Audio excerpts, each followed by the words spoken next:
Hi everyone, it's me, Charles Norman from Sports Solutions LLC. We are the creators of Athletic SOS. Now, Athletic SOS is a software. It's absolutely no cost for you to use.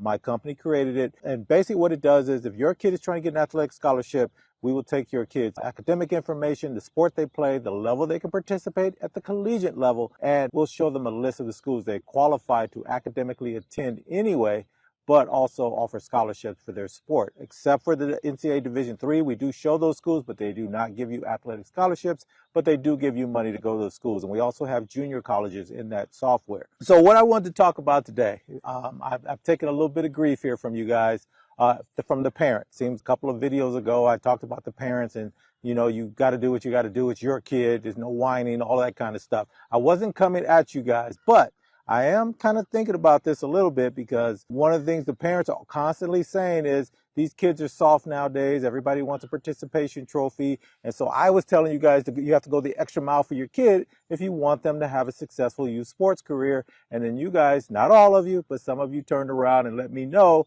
that you got a lot of stuff going on, right? And this is hard work. It's very expensive. I go to a lot of different tournaments. I think I've done about 5 to 7 this summer. I've done sailing, I've done archery, I've done shooting tournament, junior shooting tournament. I've done everything. If kids can be involved in it, I've tried to go and learn about it. How does it work? What the setup is. And then I like to hear from the families on what they're thinking while they're doing this stuff, right? Why did they participate in this instead of that, like baseball, basketball, football, soccer, volleyball? I've gone to gymnastics tournaments. So, and I'm going to continue this. I'm trying to get to a fencing. I haven't seen that one. And I'm going to try to do rowing in the next couple of weeks. But all that be as it may, I was very surprised. I got a kickback from a lot of the parents saying, hey, there's a lot of stuff going on. So what I wanted to do in this one was I want to talk about the 3 phases of defeat for parents, at least from what I'm hearing. So the first one that I'm hearing is that delusion. Trust me, I think delusion is actually a good thing in a lot of ways. And so I want to talk about it in the phase of youth sports. For some of you guys, when you first started, everybody has good intentions. Well, for the most part, most people have good intentions, right? You just want to put your kid in a sport and give them a chance to get out there and play and exercise and socialize and all those cool things. Just have fun. And so you put them in, a sport, and they get out there, and lo and behold, the kid turns out to be pretty good at that sport. And so this is that phase 1 that you kind of walk into. You're just playing rec, or you're just playing in one of the organized leagues, and all of a sudden you notice your kid is pretty good there. They're not just holding their own, they are excelling. Everyone's looking at them. You get a lot of attaboys from the other parents and stuff, or attagirls. I'm sorry, attagirls from the parents as you guys are walking back to the car or at halftime. Everybody's clapping them on the back. They're scoring a lot, or they're preventing something. They're doing something exceptional. They're not just on the team. They're not just doing okay. They're doing really, really well. And so the first phase of that delusion is your kid really that good? Or are they just good compared to the kids that you're playing against, depending on what you're in, right? If you're in the rec league, that's a little bit different than being even in an organized league where, they kind of spread the talent around in an organized league because people come in and the coaches pick players for their team, plus they get their own kid. But in a rec league, it could be anybody's there. The parent didn't know any better. They just saw a sign somewhere. They just wanted to sign the kids up to get them out of the house. They're not quite as committed. Whereas the organized league, there's a lot of pay, right? You got to pay quite a bit to be in that league. And so parents are a little more serious. They're going to come to practice a little bit more. And so are you delusional there, or are you right on? You're seeing what you're seeing, and maybe you can't tell, but your kid's pretty good. The easiest way out of it at that age is that by the time say your kid's 3rd or 4th grade, they started 3rd or 4th grade, maybe they're 5, 6 years old. By the time they're in the 6th grade, someone will have come up to you that you didn't know and said, hey, we noticed little Johnny, little Susie's pretty good there. We have a travel club. We're going to have tryouts. We'd like for you to come by and try out. If somebody's doing that to you, then your kid's pretty good. Okay. And so your kid's going to transition over. And then that is where you will find out, because those will be the more serious and more talented kids on that travel club program if you decide to go that way. So I think that's pretty easy to do. When you usually hear delusional, it's the person who thinks their kid is, they're in the 4th or 5th grade and they've already got them playing in college or in the professional leagues. And that kid the parents have never done any of that stuff. They have no idea what you have to go through. And then the other one is where, and I think this is the one that I think most parents make a mistake on, is that the kid is simply not going to get to the size to even play maybe varsity in high school, let alone college or the pro. Yeah, there's a few that'll squeeze through there, but I think that's where I see that delusion. Now, sometimes the kid's not fast enough or not, like I said, not big enough, something like that. But that's something where that kid loves that game, and the kid should keep playing that game. The other thing you're looking for at that area is your kid love the game. Like they can't wait to go to practice. They can't wait for game day. And is it just because they're getting, a lot of accolades for it, or is it because they want to work really hard at it? That they love this game. They love everything about it. They watch it on TV. They want to be around it. If you go pick them up from school and after school's going on, are they playing that game, or are they trying to participate, or are they working on it at home? That's when you know your kid's into that sport. And if they have the temperament and the size and the talent, then you got to push at that. Now, I also want you to make sure that they get a second sport that they can work with too, and we want to find out what that is. But you're not delusional if someone else, a third party, is coming in. Now, here's the other thing. The most important thing is not to be internally delusional, but external. People will say you're delusional, but you see what you see. Your kid loves the game. You go forward with that game. Don't let the outside people stop you from moving forward on something because, they're putting all this effort in that, or they're taking this kid, they're buying all this equipment. That kid's only, 8 years old. What are they doing? That's you and your family. You guys make that decision. Don't let somebody else make it for you. And so if you're being delusional, if it doesn't work, that's okay, because we're going to talk about our big piece at the end of this. Okay, so that's delusional. The second phase of defeat is frustration. And this is a big one. And I understand this more than anybody in the world, because what ends up happening is you get to that travel club program, your kid's pretty good. And let's say you get to that 7th, 8th grade, right? Your kid's 10 to 12, somewhere in that range. And now you're travel club and everything's going pretty good. And you're trying to graduate from one travel club program and maybe you go to another one that's a little bit bigger. Your kid's got it. They have the it, right? And so you get there, but your kid's not getting, you can tell your kid's not getting a fair chance. And this is where things get a little bit tricky. Is it because your kid's just not good enough? The other kids were there? Is it just really unfair? Or is there anything that you can do about this? Are you going to be the parent that says, hey, you know what, this isn't working for us, we're going to move for this team? And then you get there, things are going the same way. I'm going to move over here. Or they're not letting my kid play the position I think they should play. Or they're not, whatever it is that you think should be happening is not happening for your kid. Do you pick up and move? Because there's two things that could happen here. You could be the kid, the parent that says, no, we're going to play it out. We don't quit. We're not going to just keep bouncing around and all that. And then your kid never gets into the groove where they should be. Or you have to go and find or start your own team. That would be one way to do it. Or you're going to have to find that team that your kid fits on.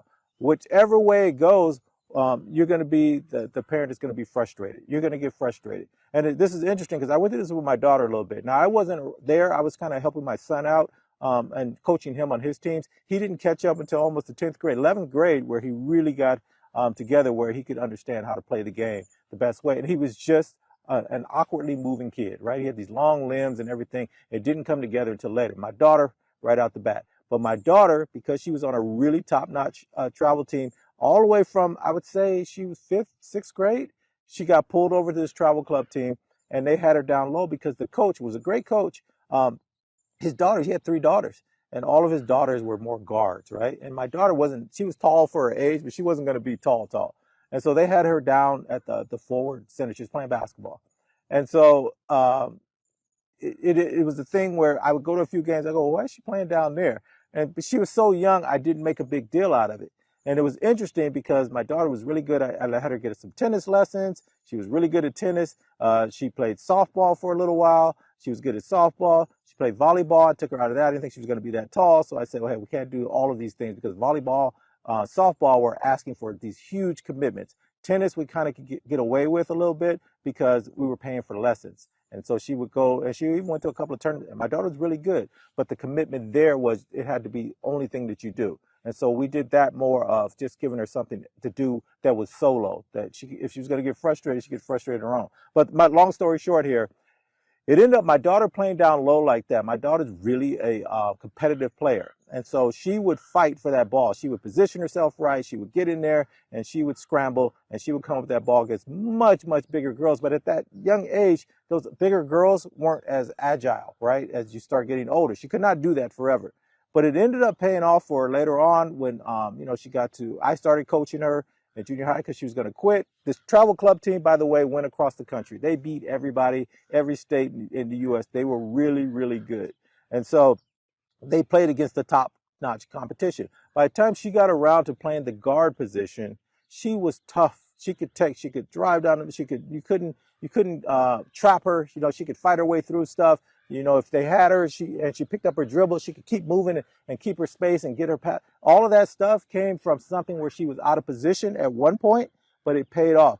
That doesn't always happen though. So I don't know what to tell you, whether you're doing it right or you're doing it wrong, but you will be frustrated if your kid has talent, and that's just part of the game. It's just you're going to have to make that decision, and I don't think you made the wrong decision either way. I will say this: by the time you get to junior high and get into that 8th and 9th grade, you need to have made a decision what you're going to do. You're either going to start your own program, you're going to get a bunch of kids together, or you're going to find a spot for your kid where they fit where you want them to be. Because at that point, you've got kids that have gone through those travel club programs all the way maybe from the 6th grade, and by the time your kid's in the 8th, 9th, 10th grade, if you try to get onto that club, they have some loyalty to those other kids that came up through their program, and it's going to be even harder for you to crack. Now, if your kid's the best of the best, it doesn't matter.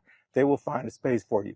But what you're looking for is in those top clubs, and this is where you got to be really, really, really careful, is that those top clubs are always recruiting new players. Every year, they'll recruit over your kid who they just recruited a year or two ago. And so your kid has to continue improving.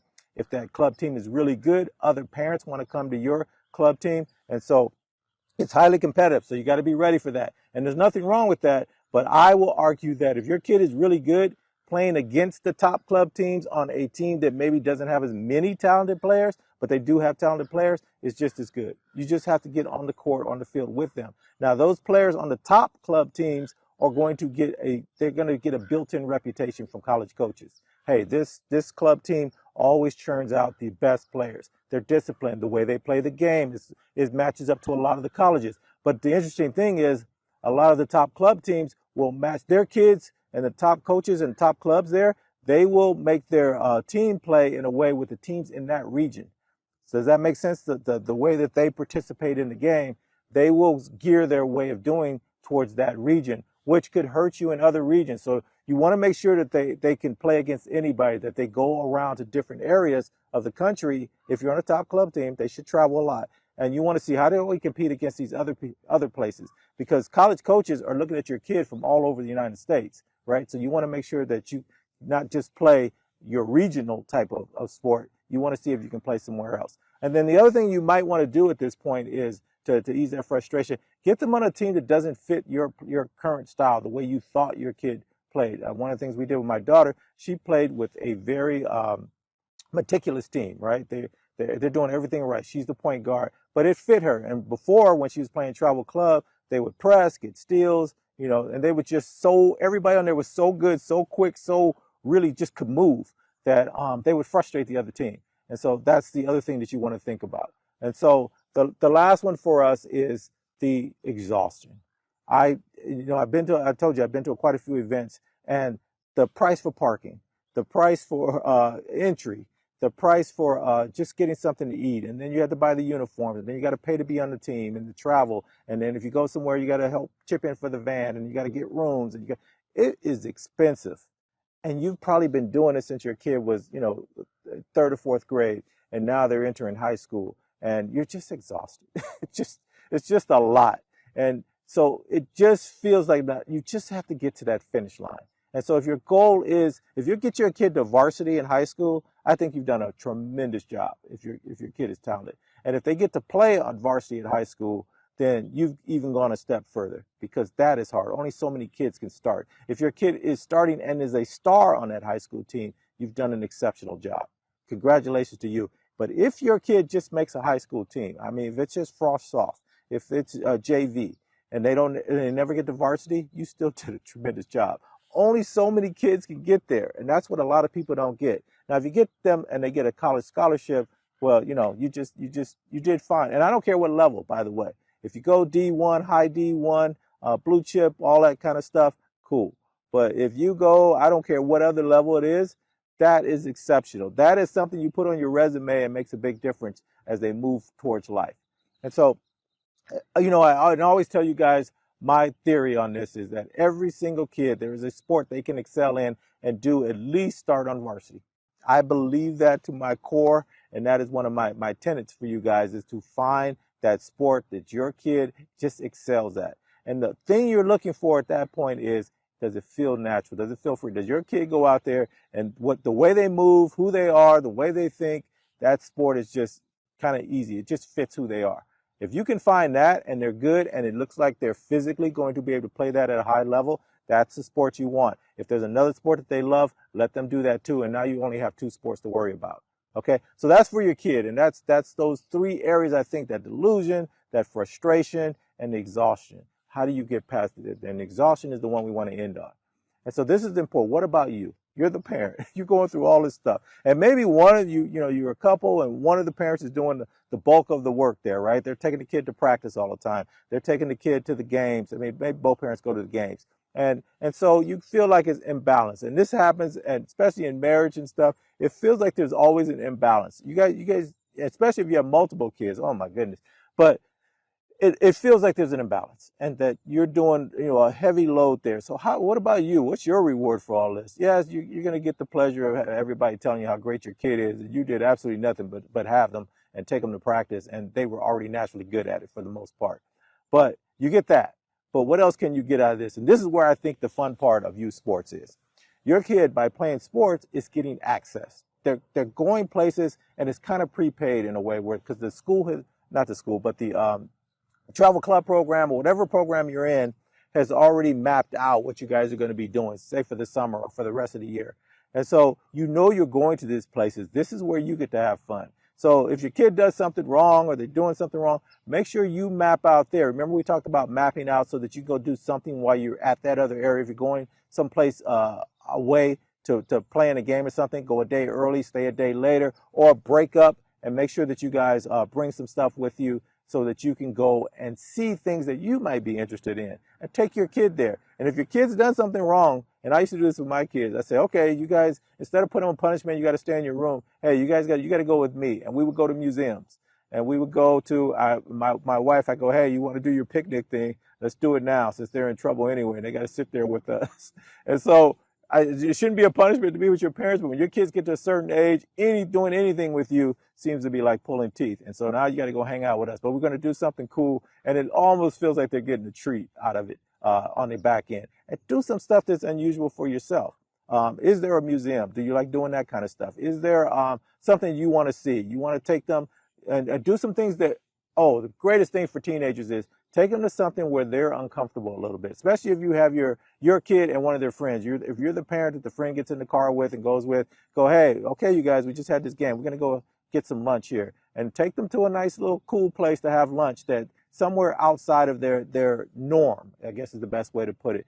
And they'll grumble and they'll be looking down at their phone and they'll be whispering and giggling at you, how lame you are, all that kind of cool stuff. But they'll be in places they hadn't been before. Take them and do those things with them. Get something out of it. Yes, you are putting all that work. You guys are going to practice. You got to go to practice over and over again. Hey, when you get out of practice, get a little routine. Not every time, but find something that, would be cool. Hey, I need to go run over here. I need you to go with me. We're going to go do this. And they're going to give you the, I don't want to hang out with you. That's okay. Hang out with your kid. You get to hang out with your kid. That other parent doesn't get that. That is your reward. And I know I've got some eye rolls going now. That is not a reward, but it is a reward because it will reward you later. Because those are the things, your personality is being imprinted on your kid. They're seeing who you are away from just being mom, just being dad at the house. Let them see some other stuff that you're doing. Take them with you. You got to fix something around the house, Dad. Go ahead and run to the hardware store. Take the kids with you after practice what they're doing. Explain to them what you're getting and why you're doing it that way. And then, make sure, let them know, I need you to help me out with that. You need to fix on the car. Whatever you need to do, let them go with you because you're already moving anyway. You don't have to go grab them out of their room and say, hey, come with me. You guys are already out and about. Take advantage of that. Every now and then, go do some treats. Go pick up some stuff. if it's some place where you guys are going to be for a few hours because you got multiple games. I know everybody goes in and they got snacks, and I always see the kids sitting around just outside the gym. Hey, go get yourselves, you guys get a blanket and one of those pop-up tents or something, and let the kids go out there and let them just chill out in an area. Just make it an event, I guess is what I'm saying. And so those are the kind of things, those are the experiences where your kid is learning that when they have kids, you put this extra in. You don't just get the participation trophy, dear parents. You want your kids to see you being above and beyond, that they're not a burden, that you're not as frustrated. Yeah, they're going to get up and they don't want to go to practice and they can't find their socks, or they left one shoe at home. I get it. All that stuff's going to happen. But this is the greatest time of your life between you and your kid as they're growing up. And as they get older, I'm going to tell you right now, you're going to get more and more frustrated. They're going to have bad days on the field, right, or on the court, or whatever they're participating in. And you got to be there for them. Your frustration, your exhaustion, and your delusion all together, your kids shouldn't feel those. I mean, every now and then we're human beings and it goes. But if you can do that, you're at the top tier of parents. Okay, and I get it, and I get the other parents that go, hey, this is just a sport. This is something we're going to quit at anyways. Education's more important than this. But I believe that youth sports gives your kid the best opportunity to get a leg up on everybody else, because it is the only thing, and I don't care what else everybody else is doing. It's the only thing where someone is physically trying to defeat you. And it may be combat where you're actually physically touching each other, but that other person wants to defeat you. I don't care what the sport is. And mentally, you got to be prepared for that. There's nothing else like that. There's nothing else you do. Yeah, you may be trying to get into the top college. You may be trying to do this and that, but no one's trying to actually defeat you. They're just trying to get into where you're trying to get into. Yes, they're competing with you, and they're just trying to get in where you're trying to get in. But your kid has to go against someone that actually physically wants to defeat them, that is working hard to stop them or to be better than them, right? Offensively or defensively, whatever is going on there. And that is something that every kid, I think, should participate in. It makes a huge difference. And then the other thing that you're getting from this, from sports and from this, you guys get to go places and see things that get in the back room of things that other people just don't get to do. I'm sorry. Yes, you can be the number one math whiz. You can be the science tech stuff. You can do spelling bee. You can do all these cool things, and they're wonderful things to do. But you only get access to a small world. In sports, you get to hang out. Your kid, if they're a good athlete, they get to hang out with all those other kids. They get to hang out with the nerdy kid. They may be the nerdy kid for all I know. They get to hang out with the cool kids. They get to hang out with the dangerous kids. They get to hang out with the goth kids. They get to hang out with everybody else on the thing, the snooty kids. Everybody likes the athlete, especially as you start getting to junior high and high school. And so they can walk in all those worlds very easily. And they can influence those people, and they can be around those people and make those as their friends. And these are assets that they're picking up as they move along, being able to move in these different areas. And so your kid is getting a great thing. If you can find that sport, you can nurture it a little bit. Don't take away their childhood. Part of their childhood could be you making sure that they get to do things besides go to practice, besides go to the games, eat, sleep, and live that sport, kinda. But there's the and that's why athlete and is my biggest thing. What else is your kid? Figure out what that is. When you guys go places, make sure they get to go do that. And I know I've done this. If you guys watch me week after week after week, I've said this over and over again. This is what I'm putting everything in on this. I really truly believe a couple of things here. One, that every youth, every kid that wants to play a sport, there is a sport that they can excel in. I mean, excel to at least the high school varsity, they can make that team. I believe that I just do, because there's so many different sports and there's so many different needs in each one of those sports. So that's there. I believe that youth sports is the best thing that you can do with your kid as far as them meeting something that you can't get anywhere else. And I just talked about that for a minute, that competition and someone actually wanted to defeat you. And then finally, I believe whatever else your kid does, whatever else they're all about, whatever they're going to do in the future, that this playing sports is a way for them to start building up and meeting the people that they may be able to rock with, and especially if they get to college, that they will be able to take and pull back and go, hey, I'm doing this or I'm doing that, or that other person may come to your kid and say, hey, I'm doing this, I'm doing that, I want you to do this with me. And then the other piece is that your kid, if they're good at their sport, can have influence and can change the lives of other kids that don't have that going on for them. That if they're a good person, and that's what we're looking for to build with the sports thing. If they're a good person, they can change the lives of the kids that aren't as cool, that aren't as accepted on the campus of their school. That's what we're looking for. We're trying to build these cool people. And I'm going to say this for you as parents, for you guys, You need to start thinking about what else is you want to do. I want you to open your eyes up as you're doing things. What do you see? Because the future will not be the way it was. Your kid is not going to come out and be able to go to college and go get a cool job and make a ton of money and be able to stay there forever. It's just the world is just changing. They're going to have to move around. They're going to have to do something for themselves. And if you're the parent, I think you should be the first one to start. You should start something. I know you're still going to work. I know you got to get all these kids to practice. You got to take care of the house. You got to do all of this stuff that you need to do. But I think you need to start something. Just start small. Figure out as you're moving around what is needed in your industry, whatever you're doing in your industry, what is needed. You see it. It's right there in your face. And then if you can figure out what that is, just dabble a little bit. Just try to do something. You got access to everyone in the world. If you have an idea, start talking about your idea. I'm doing it right now, right? So you can do the same thing. And I think if you can get something started, at least show your kids that you're willing to start something. Even if that thing doesn't go anywhere, at least it's in the back of their head. Hey, my parents did this and this and this. That's going the extra mile. No participation trophies anymore, parents. I'm sorry. It's not my world that I'm working on. It is the world that is. And if you're not going to do that, then you're going to put your kid as a deficit and you're going to put your family as a deficit. You have to do something outside of whatever your normal job is and all the rigors of being a parent in this world. I get it, but you have to do it. Otherwise, it's going to be the haves and the have-nots. And I don't know any better way to put that, but it's coming. And everybody can fight and everybody can protest and everybody can do whatever they want to do and you can slow it down, but it's coming. I didn't want to get that heavy into that, but this is really about your kids. And so you're trying to position them in the right way. So please, I don't think you guys are complaining that much, but I saw how much it cost to get into some of these places. I think one place it was $25 to park, and then it was $25 per person to get in. That's ridiculous. But then as I talk to people behind the scenes, these people that own those buildings, they got to get paid. The people that are putting on the event, they are renting space for that weekend. They got to make enough money to pay the referees and the scorekeepers and the people at the door and security and all that kind of stuff. And the cost just keeps going up and up and up. And so where are they going to get the money from? They got to get it from you. And so that is the way it is. You got coaches that are basically coaching for nothing. You got all of the infrastructure that goes around putting these events on. You could not do that yourself and get to play against all these teams and get them all in one place. And so you got to give them some grace too. Maybe somebody's taking a little bit too much, but I don't know if you can fix that. But what you can do, if you're going to be doing this stuff, is fix what's around it, because everything around it could be expensive too, right? Try to go out and get some fast food or go get your stuff to make some sandwiches or do something like that. It's still expensive. Everything's expensive. Remember I told you the haves and the have-nots? That's the split that's coming. And so you can see it happening. And so you got to be prepared for it. But those people that are doing that, they're not gouging you. What they're doing is they're trying to survive. They're trying to make their profit. And you're going to have to let them have that too.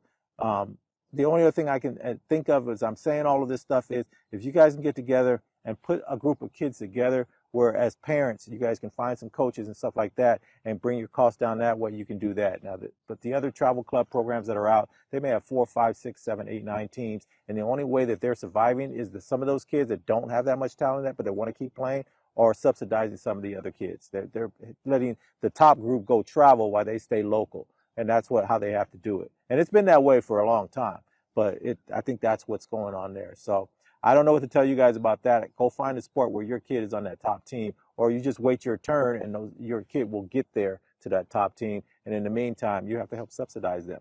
And that's just the way the world works as far as youth sports is concerned. Anyway, that's it for me. I just wanted to kind of throw that out there. I know I was not coming at you guys as parents. So, for youth sports parents, I get it. There's those areas, that delusion that everyone's coming at you with, but I think you should be a little delusional in life anyway. Believe in yourself. Don't let external people tell you anything, but don't be internally delusional to where you can see that this probably is not probable, but you go for it anyway. That you want to be careful of. That level of frustration, trying to find the right spot for your kid, the right position, the right situation for your kid, that's something you're going to have to search for, but you can do it yourself and beat that out. But if that's not possible, then keep moving them around a little bit. Or if you do see something, stick it out a little bit. Don't just bounce really quickly, especially you get to your second or third move. At some point, you're going to sit still and see how it turns out. And then finally, that exhaustion, it may come. And just pace yourself a little bit. You don't have to do everything. You don't have to be on the top, this and that. And don't let that organization push you past your limits. You know what you can do. You got 3 kids. You can't just focus everything because they give you that piece of paper and you sign off and you check off that I'm going to be at every practice, I'm going to do this, I'm going to do that. You do what you can do. And if they can't deal with that, or they have to let you go, then you go find something else. But don't let them push you past exhaustion. But still, your kids should never, and me and my wife, I've said this forever, my kids are never a burden to me. I do whatever I can to get them where, even now, my kids are out and about, living their lives. But I've never in my life felt like my kids were a burden. And I hope you have that same feeling and do what you have to do. Yeah, this is not 1920. Yeah, they're going to have to make it in the world, but I think the family unit is going to be more important as our kids grow up, as your kids grow up and move forward in life. You better be in position to be able to support and help a little bit further than we normally were used to, because you're not just going to walk out and be ready to go and and suck it up and come out of school and get this huge job where you can afford to get your first apartment and buy your first house and all that kind of stuff. It's going to be a little bit of a slower movement now. Salaries are not keeping up with the cost of living. It's just not there. And so we want to be there for them, and we want to have something for them to do while they're trying to build up too. Maybe they can build on top of what you've already built. Okay, I've already gone too long on this. All right, you guys, as always, best of luck to you in all your endeavors, everything you're trying to do. I'm going to have a really good announcement next week. I was supposed to do it this week, but I'm going to tell you about the stuff that I want you to do in August. It's July now. The things that I want you to do in August, and then I'm going to give you one more secret for, to me, it's a secret for your kid advancing between now and the beginning of school year, that they're going to be able to advance 10 times what they were before, even by going to travel club programs and combines and showcases and viewing tournaments and all that all cool stuff. I'm going to give you something that will accelerate that, and I'll do all that next week. Okay, talk to you guys later.